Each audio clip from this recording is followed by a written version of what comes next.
thanks to the City of BRIMBANK across our neighbourhood and the world, Soul Dive with AD, Roshani and Lydia on BRIMBANK Live on Live FM. Good morning, everyone. Welcome back to Soul Dive. We are your hosts, Lydia, AD, and Roshani. And today we are joined by Xavier Mulenga. He has, I feel like introducing you might be tough, so I'm going to let you do it. But he's a qualified doctor, Zambian living in Australia, and he's soon to be a psychiatrist. I've actually met Xavier a few weeks back in another gig, and I just thought he was great. So we're bringing him on for the whole show. So this isn't a segment with Xavier. This is a whole show. Welcome, Xavier. How are you?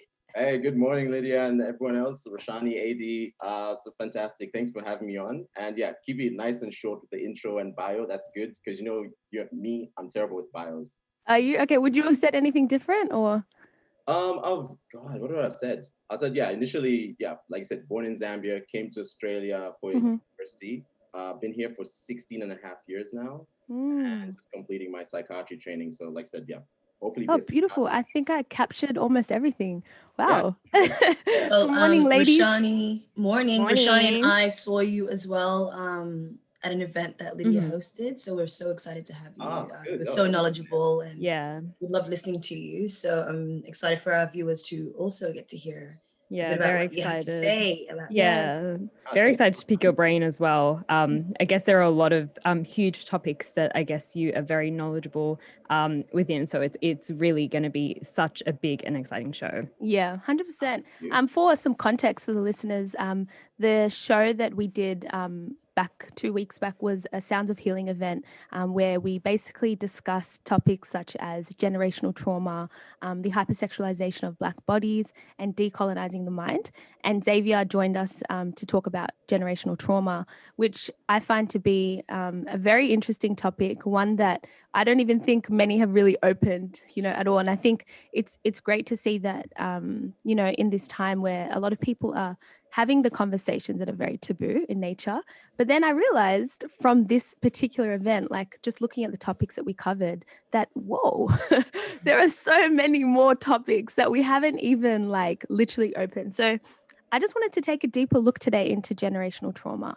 And I guess we can just throw it straight to Xavier. This is going to be an informal conversation. What is generational trauma? All right, no problem. So usually I like to break up the two words and start off with what is trauma first. Because you find a lot of people don't really know what it is, even though we hear it quite a lot. So if I was going to describe trauma in the most simple of ways, it's a negative experience that someone goes through. And usually can be in the form of physical, sexual, or emotional abuse. Okay, so examples being domestic violence, sexual assault. People living with these very controlling partners or controlling parents. And usually it's something that you experience firsthand or vicariously. So even you just being indirectly connected can traumatize you. That's why they work as, police officers or military, or not even military, let's say police officers, ambulance officers. When they arrive at a scene, it's there's been some gruesome accident. They haven't been in the accident, but just experiencing that give them right. So now when we add it on to generational trauma, right? It's generational trauma essentially is just trauma through the generations. And if you look at a generation as being, technically it's a period of 20 to 30 years, but it's easier to just think of it in terms of your family line. So your great-grandparents is one line, your grandparents, your parents, yourself, your children, and also goes across, cousins but most people look at it like a very linear downward path. And I always tell people, usually the trauma, we sort of talk about it coming from the top bottom. So your parents onto you, onto your kid. But it can go the other way up as well. Really? And we just don't discuss it as much. So, kids can actually traumatize their parents traumatize their kids, and you have this very negative circle that can happen. But for ease and simplicity, it's easier for people to think coming from the top down. Top down. What would be an example of bottom up? A bottom up example, Okay, so a bottom-up example could be you have, let's say, a mom who had abusive alcoholic husband, forced, had you as a kid, got raised, but let's say no fault of your own, or maybe due to role modeling, the kid now takes up drinking becomes very abusive to the mom, gets older, and then starts abusing the mom, and they enter this cycle. She's now trapped with her child, or she's trapped with her husband, ex-husband, and it gets very complex, but that's a realistic way just to... Yeah, no, that was great. Yeah. Younger generation causing trauma to the older generation as opposed to the other way around. Yeah. And I guess, like you said, most people would probably look at it as a top-down, but then the bottom-up is also a possibility. Do you guys have any questions based off these definitions? Yeah, I mean, do you want to go first, Lydia? No, I was just going to make a comment. I don't have a question. I didn't realize this top, bottom? Bottom up. Yeah. Top. But I've witnessed it within the community, where some boys have been abusive to their parents or to their mother specifically. And I just never put a name to it, really. So that's really interesting to hear. Yeah. Just to add on to that, if you don't mind, is that you see it a lot when kids become adults, so not adults, teenagers, that's when you're sort of rebelling. That's part of a normal development cycle. You're trying to be yourself, but you lack the emotional maturity to do it in a really sensitive way to your parents. Or... Yes. So now you add trauma in the mix. That's when you find a lot of dramas. That's why people getting kicked out of their homes when they're teenagers, or drug and alcohol issues developing then, sexual assault. They seem to start a lot earlier than we give them credit for.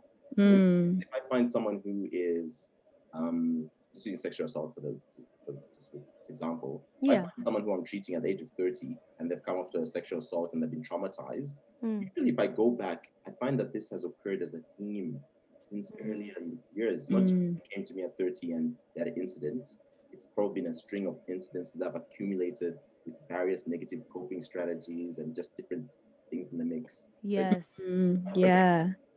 Absolutely. And Roshani, I think that, it's really important, I guess, for people to understand that the trauma doesn't actually have to happen to you for you to take that on as trauma. It can be vicarious. It could be kind of a witnessing. And I think that, when you brought up frontliners or paramedics or police officers, they can also take on trauma from the work that they do as well. And I think that's really important, that trauma is seen as something that's complex rather than like a black and white thing that kind of just happens directly to a person. It kind of happens not just in a vacuum, but within, with people around you and other people being impacted by it too. So that's really, really interesting. You think about as well all of the professions that people work in, that you could imagine a lot of trauma probably takes place, because in a lot of professions people witness some crazy things. So it's probably a lot more widespread than we really give it credit for. So I agree, it's much more complex.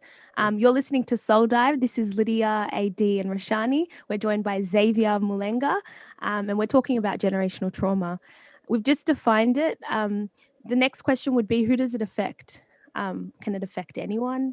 Does it usually affect particular people in society?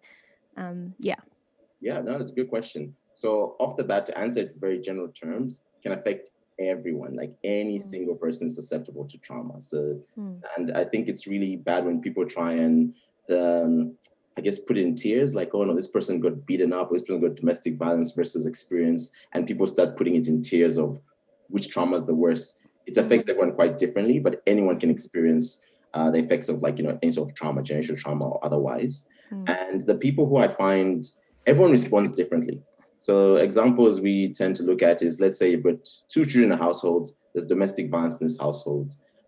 One kid may grow up to be abuser himself. Another kid will grow up to be never hurt a woman in his life or something, or never hurt a partner in his life. So everyone, you can never really tell. But usually the good prognostic factors that sort of help someone get over trauma easier is if A, they've got a bit of knowledge about themselves in terms of mental health issues. Have they read up these terms? Because I think the more read up you are on just mental health and self-care, it improves your chances of getting through things. Do you have any drug and alcohol issues? Like, do you cope with stress by drinking more or smoking more? That's cannabis or cigarettes or other things, the meth, ice is big now. And also talk about, what are your social supports like? And that is everyone. I first ask people about your siblings, what's your relationship with them, your parents, your community, and then also your partner. And also you can look at it from a broader perspective, your workplace. So I usually try and stratify, I really try and tease out, see how many social supports you are. Because some people can come from really abusive homes. But if their community, their church, their friends, and their work are supportive, they have a chance of getting through it, and they won't have as many issues to sort out in the future. Wow, so crazy, because I just started to think about someone that I have known growing up, and in this particular family, there's two boys. One's about 3-4 years younger than the other. The oldest might be a year older than me, and then the next one's probably 20. But they grew up with a single mother who had an addiction to alcohol, and I just watched how they went from really innocent, lovely children to one of them now being heavily addicted to drugs, hard drugs, and the other one the older one completely fine. Like and I guess I was thinking about the fact that they come from, even to this day, the same household, and how they've turned out completely different. And like you said, it could have been any of those things that they had outside of the house that served as a protection for one of them, and not necessarily for the other. Wow. Yeah. AD? As well, I experienced the same thing. A household that I know whose their mum has an addiction to alcohol. And I think, some of them went down the wrong path. And then one of the boys doesn't touch alcohol at all, doesn't touch any drugs at all. And I guess while we see that as good, I would also perceive that as a trauma. You know what I mean? Now they're scared to touch anything at all. They're scared to even experience that because they've seen the damage it causes. So I think there's opposite spectrums of trauma and how people deal with it. And I don't know if one is any better than the other, because I'm like, God, just have a drink. No, but I think we could argue that one is better than the other. But I guess so. But like how they're feeling inside, it's led by fear and trauma. Let's talk about that, Xavier. What do you have to say to that? Yeah, that's good. And that's something that I do notice as well. I definitely do think if you're not abusing drugs or alcohol, that's a positive of a drink. Just to clarify. Yeah, AD. You raise a good point that if energies aren't in those vices per se, are they being pushed in other domains of life? So that's something you do have to look for. And I know personally, I saw a friend who came from a very abusive household, abusive father. Sadly, that's a common story, abusive father. Mother was just taking a lot of the abuse from everyone. But she told herself, never drink alcohol. And I met her when I was undergrad. So, undergrad is where everyone's drinking, it's been party. And we're just like, yo, you're not your father, just have a drink. And she, it's funny, looking back, we were just trash friends, I think, but but she's still a friend today. Like that trash friend. I saw her even when I was in Brisbane for the show. I met up with her and I was like, I have to apologize for those. But I've known her for many years. She's known me for like 15 years in Australia. But I remember she still stuck it out with us as friends because we were good supports. We went out together on trips and I think got her out of that headspace. But something that did occur, even though there was no drinking there, she found herself like quite guarded and very vigilant about lots of things. So anxiety crept in to take on that. And it took on the space of a bit of disordered eating, not the full-blown eating disorder, but just very anxious, like the anxieties and the stress. She got into really poor relationships because she wasn't able to see red flags per se. So you could argue, it does shift. But I think when you take away alcohol, that too in control situation where you try and control everything around you so that you don't fall into the trap and you end up like killing yourself trying to hold on to everything. And that's actually a good thing you stumbled across, AD, is that people, that sense of control, and people who come from traumatized environments, you always hear them have a similar type of lingo, sort of say like, I'm not going to be like my dad, I'm going to be better, I'm going to exercise, I'm not going to get lung cancer like my father and smoke. It becomes this very tight expectation, control, and it's too rigid. You can't keep that up for too long, but it's protective. So I always tell people that the journey of trauma, because I'm fortunate, I guess I see people over years.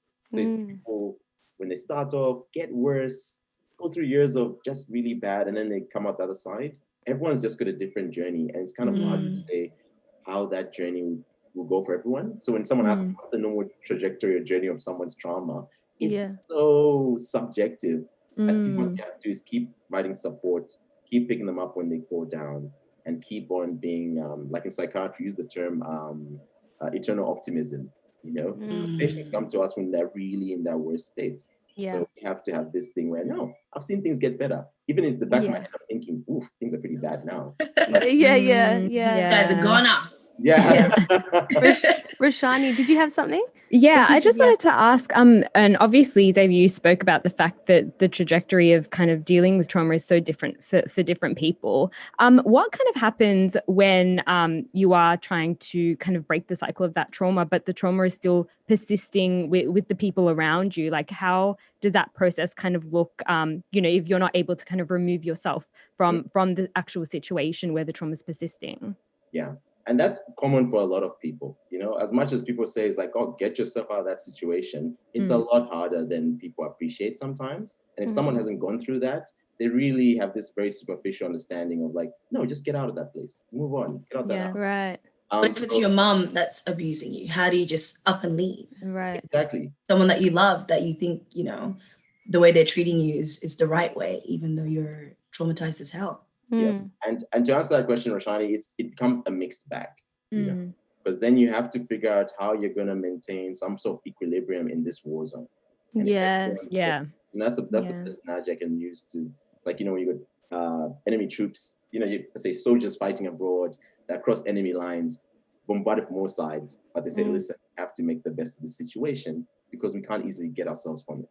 Yeah. We are going to go to a break, guys. I know this conversation has moved like beautifully. We're going to go to a break and we're going to come back. You're listening to Soul Dive with AD, Roshani and Lydia. We're joined by Xavier Mulenga. We're currently talking about generational trauma. Across our neighborhood and across the world, you're listening to BRIMBANK Live.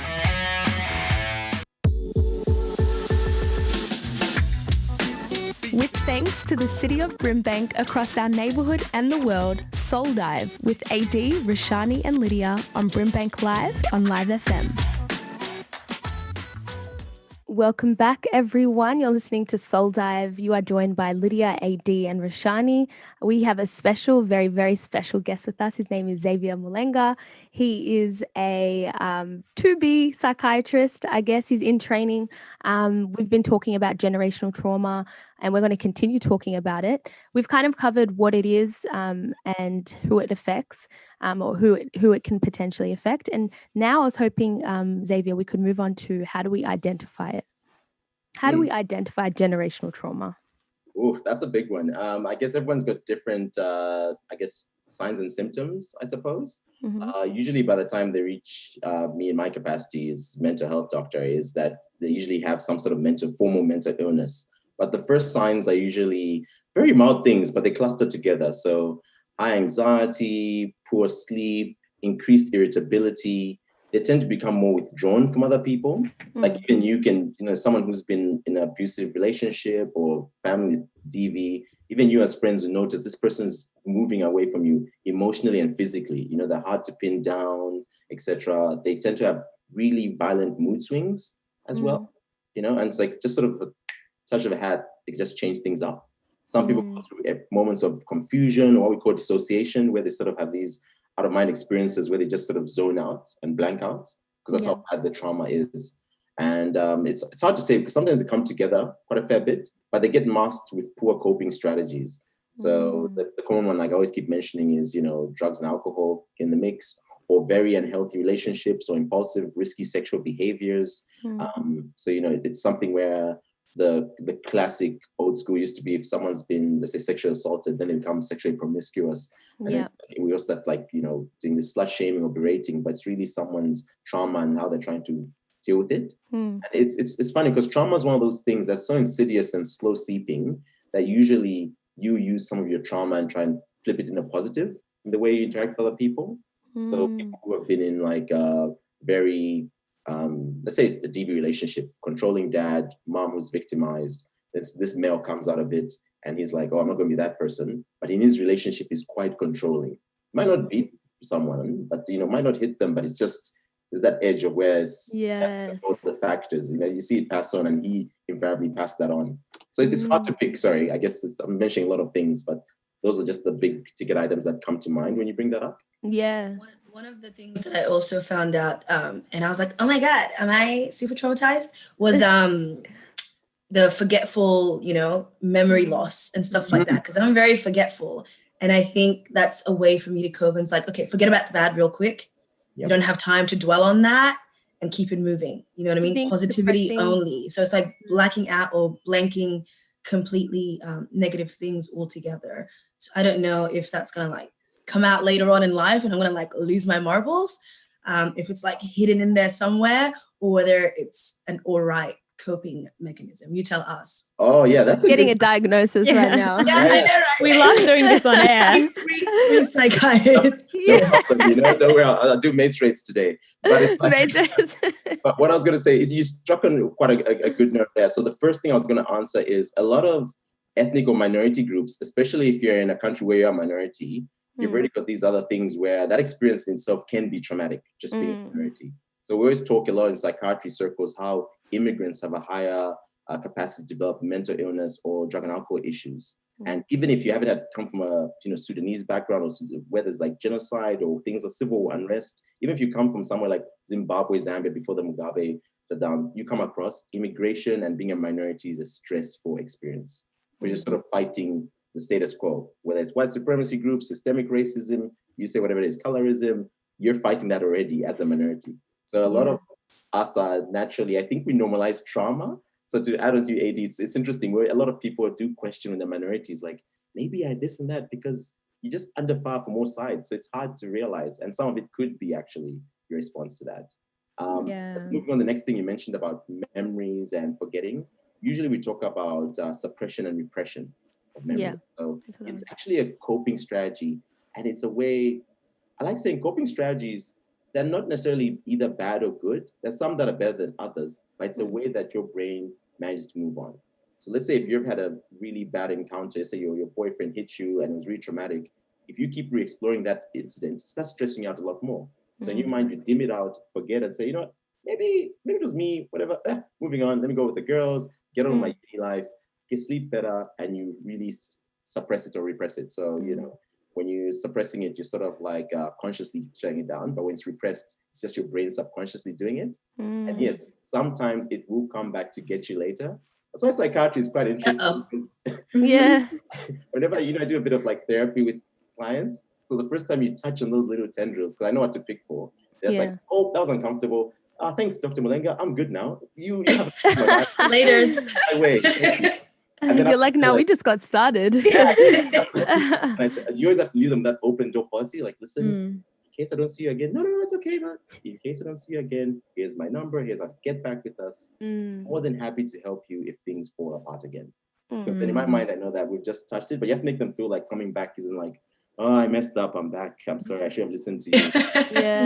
But you do think that when someone does go, I think, oh yeah, 2 months, maybe that one, 3 months. They'll be back. People always come back. And I think just to wrap it up in a nice way is when those memories do come up, it's actually maybe at a better time in your life to cope with these strategies. Maybe you got your own independence, you're living independently out of that stressful household or relationship. Have you got financial security to then be able to gain therapy. So people then can explore that side they've been repressing because they'll notice these sort of negative aspects of their life that have been accumulating, And some people, it does come back to bite you. You come back and next thing you know, 10 years ago, this boyfriend beat you, but it comes up in your relationship with your nice, loving new partner. So many small things, it's not really his fault. And you just, it's different. It's hard to pick a one generalized example, but that's... Yeah, no, that was a great response. Roshani, did you have something? I think... Roshani? I think it's really, in terms of the, I guess, susceptibility you were talking about, Xavier, particularly for migrant and refugee, people, particularly in a white dominant space. When you talk about the susceptibility, there's also that taboo nature within particular ethnic and cultural groups, particularly around mental health and even trauma. What does that look like navigating, that taboo nature whilst also experiencing these things? Yeah, that is quite difficult, because a lot of us, I guess to start, I always hate giving some background, but when you think about mental health or psychiatry in general, these are things that were developed in Europe, so quite Western influenced. Even though I do agree with the theories and they're onto something, but each culture has developed their own ideas of it, Yeah. Exactly. It's just like, so Western culture sort of had maybe a more elaborate, expansive, all these therapies, medications and research, et cetera, et cetera. But for a lot of us, the stigma usually comes from a lack of fully understanding what's going on. So mental illness, even things like suicide have been happening for centuries. These are not new things. And each community has developed their own idea of what that is. Sadly, for a lot of our, ethnic communities, it's usually been negative. You're the less capable person. I remember even back in high school, we had a friend who committed suicide. I thought he was the happiest guy I knew, But then I remember I discussed with my friends like last year, and one of my friends, just like me, were educated guys, just like, nah, that guy was mentally weak, And I was thinking, wow, is that what we'll put that experience to? What we think, yeah, it's just, especially suicide. People get angry with you, like, you coward. Yeah. It's like, what? Saying you're weak and stuff. Yeah.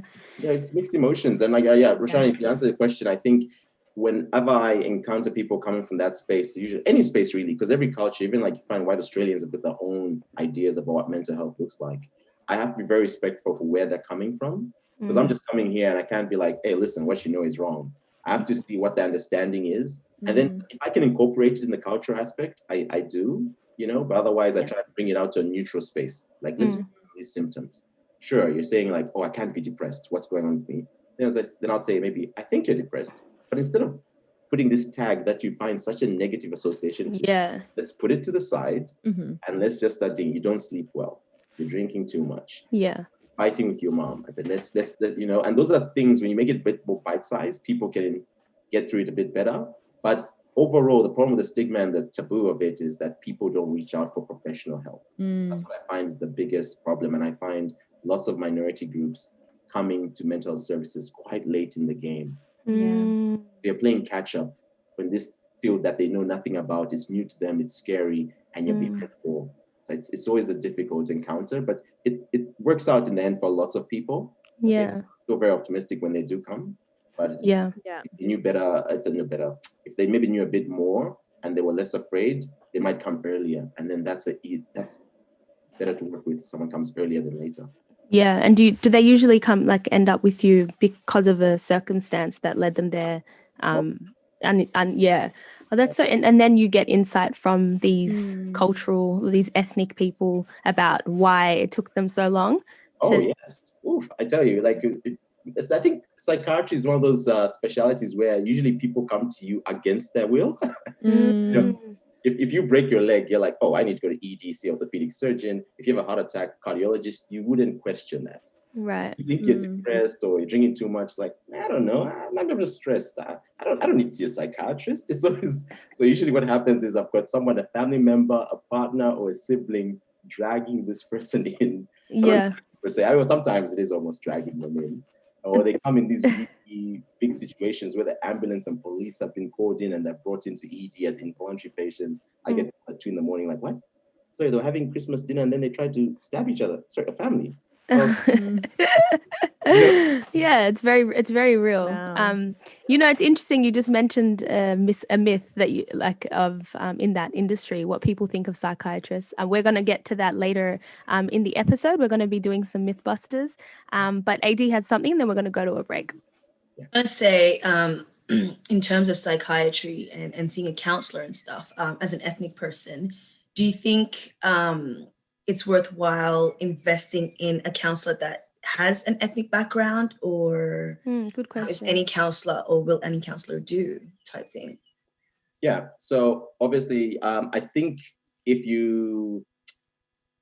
depends what that means to you. I find it's based on the sexes. So women always usually want to have a counselor from their own background, but a lot of men say, get me anyone who's not from my culture.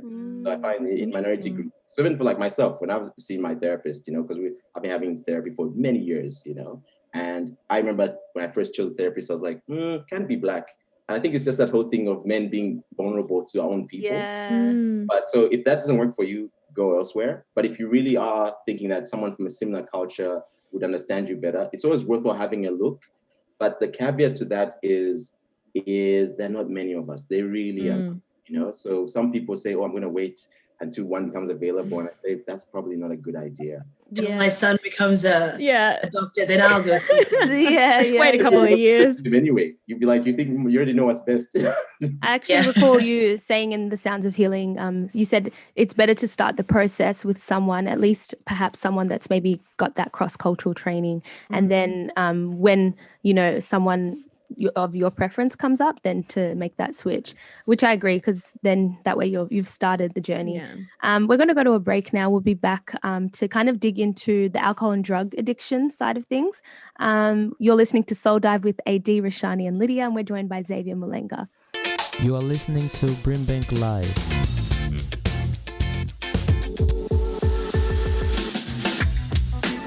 With thanks to the city of BRIMBANK across our neighbourhood and the world, Soul Dive with AD, Roshani and Lydia on BRIMBANK Live on Live FM. Good morning and welcome back. You guys are listening to Soul Dive. You're joined by Lydia, Roshani and AD. We have Xavier here, Xavier Mulenga. He's a psychiatrist in training, and today we've been chatting about generational trauma. We're supposed to be speaking about a few other things, but just because there's just so much to cover, we're almost at the end of our show, but we're going to get straight into alcohol and drug addiction, because my understanding is that it plays a significant role in this conversation of trauma and generational trauma. So Xavier, could you, how could we start this conversation about alcohol and drug addiction? I think it's just thinking about how commonplace it is, because some people think drugs and alcohol addiction is this very hardcore, you're injecting heroin or you're drinking like 2 bottles of wine a day. And I always say there's so many levels before that. It's very insidious. You go from having like, 1 glass of wine every second night with a meal to having an extra one when you're a bit anxious. I can't sleep. And then next thing you know, you've got this bottle a day habit. But it is quite common and pertinent when we talk about trauma, because it's one of the more common ways that people with trauma are trying to self-regulate. So always talk about when people have experienced trauma, generational or otherwise, they have problems regulating their emotions. Like they're always feeling very anxious, peaked up, can't sleep. And drugs and alcohol have just always naturally over the years been something that people lean towards. And I always tell people it's always more of a problem. I think if you think you have a problem with drinking, then you more than likely do. Or if someone's told you you have a problem, then you more than likely do. But usually the main things I say is it affecting your ability to work, engage with other people, and just function your day-to-day tasks, like your minimum get up, clean the house, whatever your role is. If it's affecting one of all those, then you might have to consider the substance you're using or drinking. Yeah. And I think we were just discussing this in the break, but I guess the culture of drinking, particularly in Australia, and, people drinking socially, like it's just such a common thing, just like having a beer with your mates or like, having, lots of parties going on. And so that's just the natural thing that you do. How does, I guess, social drinking, particularly drinking, come into play when it comes to substance abuse? Oh, yeah. So usually I think if I've been working drug and alcohol for so many years, I can sort of see the subtleties. It's hard to see it unless you're looking for it. So you're right. In a culture like Australia, or like almost every culture, except if you're talking like very hardcore, maybe I say Middle Eastern Muslim cultures, but even then there's hidden drinking. So, it's everywhere essentially. Right. But what happens is you have people who in social spaces, it's so natural. We're going to drink at least one wine, a cocktail. So everyone's got a rough idea. We're going to drink a bit. And usually alcohol is used in celebrating when someone's died, when you've got a promotion, when you're bored, when you can drink for any reason. So social drinking can become as frequent as you want it to be. Yeah. What I notice are the steps that are a bit tricky in social drinking. It tends to hide people with problematic drinking behaviors. So, I think there's always that, just think about your friends when you go out and you drink. There's always that person who's always pouring that next second glass to first. And there was like this nice way of saying like, who's next? Always that friend. Everyone's like, I'm still on my first, chill. Actually, you drink too slow, you joke about it, but then you watch over time. That might be the person. Is it how many times have you helped that person home, or they got into issues with? Usually for women, it's quite bad because until I started doing my addiction training, I always thought if you're the same body mass, men or women, if you drink for drink, you're okay. But studies show time and time again that alcohol impacts women a lot more. So obviously, when women get really intoxicated, they go to blackout quicker. They have more problems problems with liver damage quicker than guys, so it's actually affects them more. And usually if you're very vulnerable, there's also rape culture, you talk about sexual assault. Yes. If you're getting in those situations, even if you're not drinking like every day, every time you drink is an incident. That might be itself a problem, So holistically speaking, women are more risk when it comes to, thank you for the stats. AD? This is in reference to you saying, whether addiction affects your everyday life, you know what I mean? Identifying it by whether you still show up to work, wake up in the morning and all that. Yeah. But what about functional addicts? Let's talk about that. Yeah. So that's in my mind, complete myth. It's just something. And let me say that with the caveat. So I guess functional addict is that person who we know drinks, let's say, a bottle of wine a day, but they drink after work, they come to work on time, still get their jobs done, sort of okay parent or husband. And that's our mind of a functional alcoholic. They've never been arrested for drink driving or whatever. So people have this notion that they're still functioning. Usually they're not, I think in people's mind, it's like when you think you're not drunk, then your friends are like, oh, you were pretty drunk last night. I booked the Uber, I got us home. Like, yeah, but you were. So so you have to ask more, you have to scrutinize it a bit more. So when they say, I guess I was thinking more because alcohol, it's very obvious. You know what I mean? Like you can't really drink and driving. What about things like marijuana, cannabis? People who smoke all day, every day, and use it as a creative process or whatever, and they are happy to go out and they still socialize. They're not withdrawn. They can eat fine. They sleep fine. They wake up fine. That kind of addict. Yeah, let's talk about this. Let's say cannabis side of that sort of addict. That's probably what they're telling you. It's like, because when I see people like that idea, like I'm smoking, everything's okay. If you look at the productivity, let's talk about musicians. So we always talk about the stoner musician, or not stoner musician. He smokes a fair bit, but he's an artist, a guitarist, a creative space. If you actually ask the company and look at his actual production work, whether it's is he doing digital design? Is he actually a musician? What's his music output? How many shows has he done? How many of those have translated to gigs while heavily smoking? You find that it's actually, the cannabis thing where it actually inhibits you quite a fair bit. So we talk about it like, we have this one called amotivation syndrome. So usually just career progression tends to still, they're very bad in relationships because everything's just blasé, and people think like that's okay, they're not hurting anyone, they're creative, that's okay. Yes. Is it really though?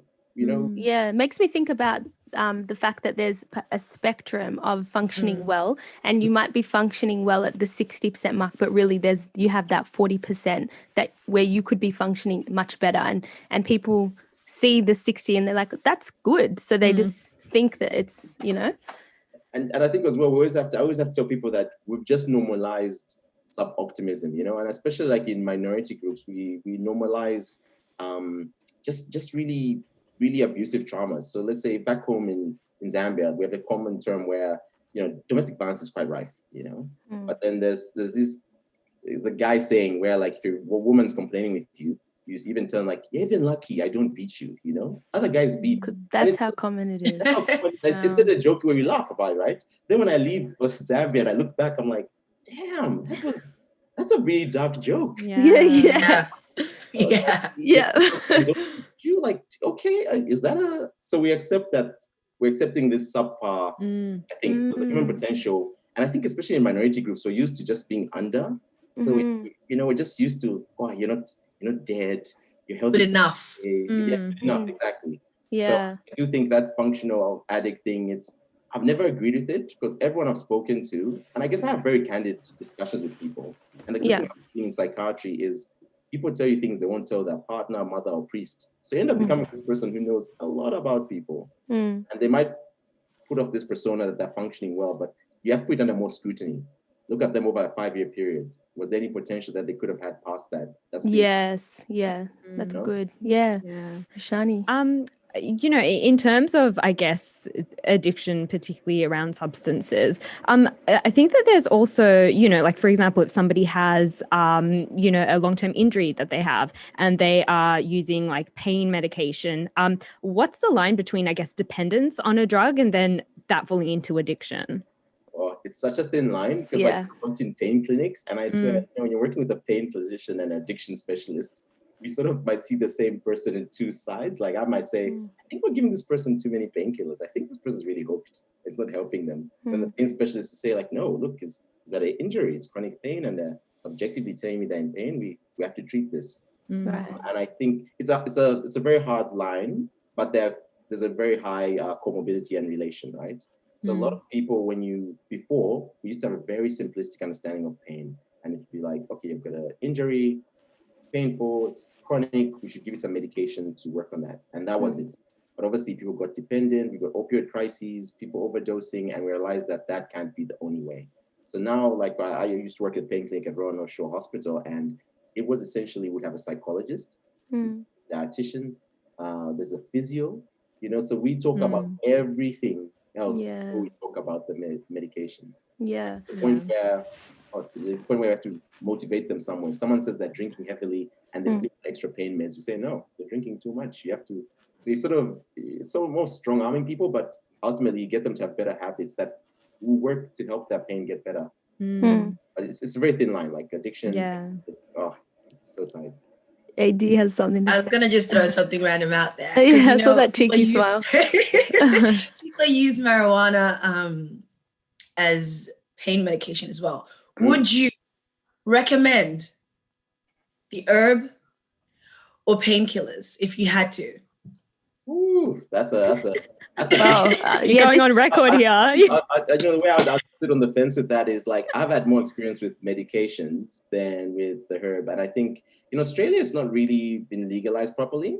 Like when you say herb, everyone's sort of smoking the amount they feel is right to get over that pain, so kind of hard to quantify. I know we've got trials with medicinal marijuana in Australia now, but it's still quite early days. And I find that usually, not everyone, but a lot of people I've seen who use like, marijuana to help with pain and things like that, if they don't have really good other pain coping strategies, they just end up smoking a lot more. And you become dependent. Because people think you can't get dependent on cannabis, but you can. Yeah, I wanted to quickly touch on that sort of sneaky nature of cannabis. But we have to go to a break, guys. We'll be back. You're listening to Soul Dive with AD, Roshani and Lydia.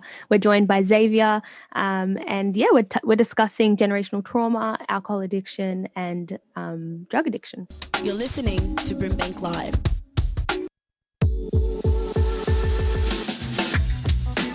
With thanks to the city of BRIMBANK across our neighbourhood and the world, Soul Dive with AD, Roshani and Lydia on BRIMBANK Live on Live FM. Welcome back, everyone. You're listening to Soul Dive with AD, Roshani and Lydia. We are joined by Xavier Mulenga. He has graced us today. We're speaking about generational trauma, alcohol and drug addiction, and we're about to have a quick little segment on Mythbusters. We want to address some, misconceptions in his field. But before we do that, just to wrap up on the conversation of drug addiction, we were speaking specifically about cannabis now. And I guess Xavier gave us that figure, which was that in the break, which is that apparently it's the most used drug. I guess what I wanted to ask... It's a drug. So the legal one is cannabis, alcohol and tobacco, but yes. Okay, right. Okay, yeah. Yeah, no, I just wanted to ask, I guess, with alcohol, like alcoholism, when you get drunk, there are very visible effects. There's even the next day for a lot of people. I think with cannabis, it seems to be a bit more one of those drugs that you can kind of incorporate into your daily life without it really interfering in the same way that alcohol would if you, consumed it that regularly. What's the sneaky nature around, or, the dangerous sort of line between healthy consumption and not? Yeah, so exactly. So there's some people, it depends on so many things. Usually I ask people, how much are you using? Or better still, why are you using it? And what's your relationship with cannabis? I know Lydia and you and I have talked about this. I always ask people, what's your relationship to your drug of choice? It's a good question, but it's good to know what they think of it. If they tell me that, oh no, it helps me sleep or study, relationships, then I'm like, oh, it's doing a lot for you. But in itself, that means maybe it's just the way you're coping with everything. But usually what I tend to do is ask people how much they're smoking and whether they know the strands. Because, some people just smoke whatever they're given. But there's some, it's like the more THC you have in the cannabis, that's the more psychoactive element of it. The more actually you could have, develop psychosis, anxiety. So everyone knows they've taken a batch which would make them paranoid. They're hearing stuff. It's like, ooh, that's too heavy for me. Definitely avoid anything that makes you feel that way. But also, if it's every day, I ask them strategically whether it's actually affecting other things. Yeah. And I also ask them if someone else has asked you to stop. That's the key, because you will be the last person to stop, But it always becomes more of a problem when you have to smoke by yourself. You're always making sure you're talking to your dealer, so you always have a supply on hand. Some people have it in their purse. Some people have it at home. You've got batches everywhere.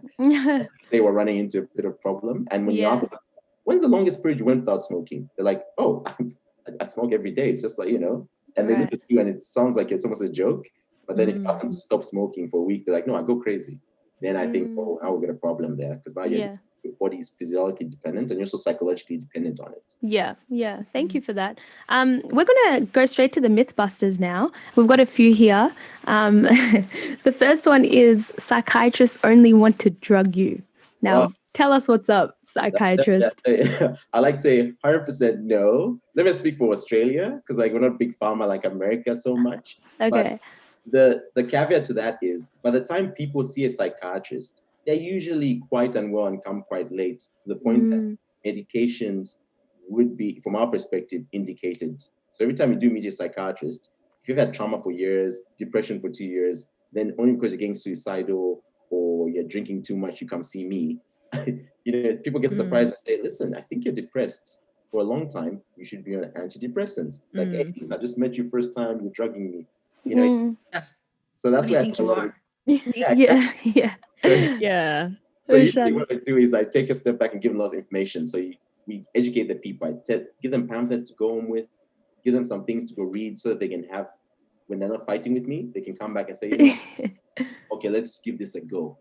Yeah. I feel like psychology is maybe partly to blame for that myth, because I do have a psychology background, and the way that psychiatry is kind of painted from psychology's perspective always kind of goes down that route of, they only want to prescribe you with things. And I think that it is sometimes looking at where the patient is at and what stage they are at. And, obviously there are some cases where you do need to be medicated, or you do kind of need that really, I guess, like hard help of medication to help get you out of that particular stance or stage. So yeah, for sure, I would probably agree with you there, but I think there are a lot of misconceptions, particularly around psychiatry and medication, that just float around, particularly in psychology. Can I just say thank you to our PhD community psychologist for her input. We love it. AD, do you want to ask us the next one? Yeah, I would also say, I think with psychology, you can talk anything out, so we don't really need medication, do we? And I lean towards that. Sorry. Sorry, psychiatrist. Big pharma, paranoia, just trying to drug us all. I'm one of those conspiracy theorists. Okay, whatever. That's okay. The next question is: it's easy to pick an addict from a crowd. Ooh. Say about that. I think usually if someone's really, really dysfunctional and severe, then it is. There's someone who's drinking during the day. Yeah. Sometimes it's very easy. Someone trying to inject heroin on the train, that's a lot of easier. That's not a laughing matter, but yeah. But sometimes it's good to actually make it a bit jovial, because we make it so taboo, we make it secretive. So in the future, I imagine we're gonna have healthy conversations around suicide, depression, and we can also joke about it. We joke about so many other medical conditions. So joke about it, but not diss it in any way, but just make it normalized conversation. Yeah. So it's very hard to spot most people. That's why everyone always gets surprised. I didn't know he was an alcoholic. Or I didn't know. So it's actually hard, and everyone thinks they're a detective. But I think usually only the partner or the children living in that same household are the ones who know what's going on really. Yeah, because they tend to be habits or things that you can really hide. With effort, but a lot of people tend to hide it pretty well. The next one is it's easy to not get addicted to drugs. Ooh, that's a loaded one. Oh, that's a loaded one? We've got 3 minutes. So it's good. It's just got many facets. I think it's easy not to get addicted to drugs if you never take them. So we spoke about that person. That person never drinks, never touches any drugs whatsoever. tick. They'll pass them without. I think assuming you're using it to some degree, is it easy? It depends on your background and, like I said, relationship to why you're using it. If you're using it as a crutch for everything, like your anxiety, you get depressed, you get a promotion, you lost the promotion, your girlfriend likes you, your girlfriend doesn't like you today. If you're using it in that capacity, then it's very easy to develop a dependence, because you're using it as more. You're putting what we call like this thing of salience, where you're putting your drug of choice above everything else. Yeah. You feel so many needs. It's like when you're codependent in a relationship and you expect your partner to make you happy, do this and that for you, and really should be coming from yourself. Similar concept. Yeah, thank you. Right. And I heard something about dopamine being the main, chemical in your head that attracts you to addiction. It's how it makes you feel at those specific times. And you can get addicted to your phone. You know what I mean? It doesn't have to be specifically a drug. We are addicted to chemical. It's a fact. Yes. It's done. Middle of the night, I'm like checking my phone. So that's not fair. I think we all need psychiatry by that measure. Yeah, last one before we wrap up. We have 1 more minute. Actually, yeah, we'll go. Everyone, no, not that. We have 2, so I'm going to pick between the 2. Mental illness can be treated by your primary care doctor, your GP. For the most part, if it's mild to moderate, a lot of GPs can manage it. It's good to ask when you go to a practice which GPs actually have an interest in mental illness. Okay. And they usually, I find that lots of GPs who manage depression, anxiety, and even addiction problems quite well.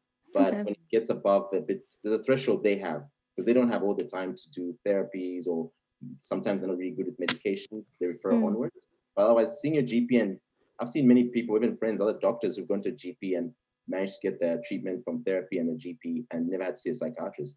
Okay, cool. So it's a good starting point for some, and sometimes it's the ending point too. You can resolve it there. Beautiful. That brings us to the end of this show. I've had such a great time. I'm also low-key bummed that it's the end of the show. I think we're going to have to bring you back one day, Xavier. Yeah, thank you so much for joining us on Soul Dive. You guys have listened to AD Roshani and Lydia, and we've been joined by Xavier Mulenga. He's a psychiatrist in training, and today we discussed generational trauma, alcohol and drug addiction, and we also addressed a few misconceptions. Thank you, Xavier, and we hope everyone has a great week and weekend.